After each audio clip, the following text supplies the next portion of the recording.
This video shows you how to use GlobalData Explorer to find up-to-date, comprehensive market research reports that are not generally available on the open web. From the library homepage, select A to Z databases right under the search box. You could use the alphabetical list of databases or search for the title Global Data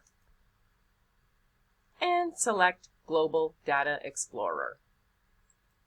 If accessing from off-campus, you may be prompted for a login. Use your My Campus portal login.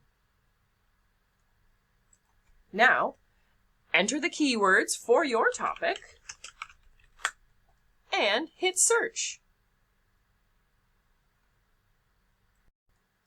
Looking at these top results, I see Canada Savory Snacks, published October 2024. Some very recent data.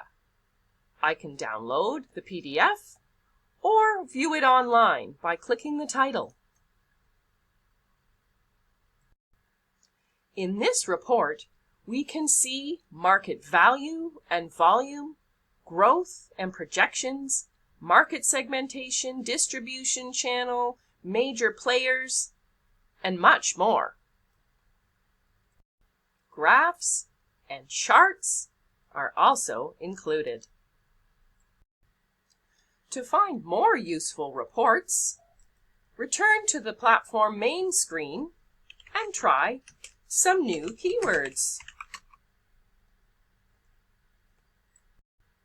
For help using this database or with any part of your research strategy, please contact the library, drop by in person, or use our Ask On chat.